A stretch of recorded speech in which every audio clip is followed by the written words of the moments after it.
Une ambiance feutrée et mystérieuse pour illustrer toute l'œuvre de Joseph Lemoine, ce peintre saint-pierrais méconnu, décédé en 1886. Et ainsi je prolongeais cette vie misérable, vraiment misérable. Cette nature si fragile qu'un assez rapide changement me fit passer du meilleur état dans le pire. Une traversée musicale au milieu de la trentaine de toiles de l'artiste peintre, avec au programme du chant, de la musique et de la littérature.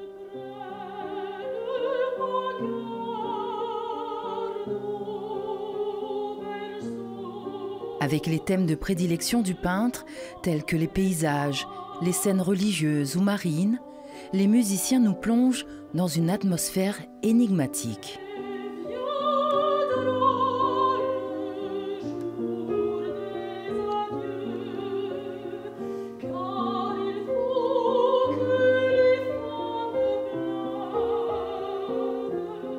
Et le public est envoûté.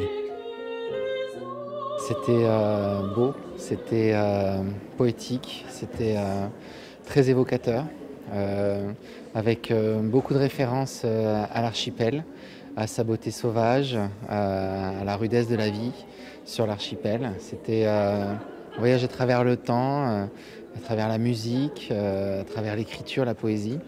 Plein de choses, plein de propositions. C'est vraiment un beau moment.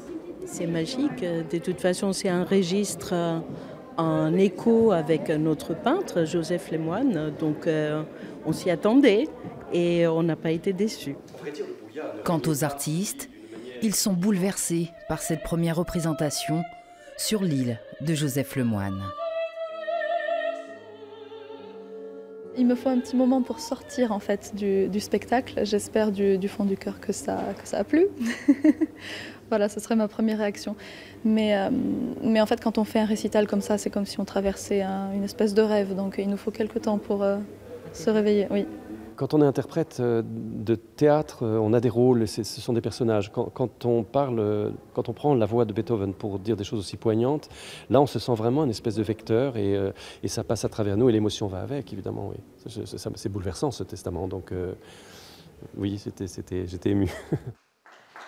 Une épopée musicale et une exposition qui traverseront ensuite les océans pour faire découvrir l'artiste saint-pierrais au-delà des frontières de l'archipel.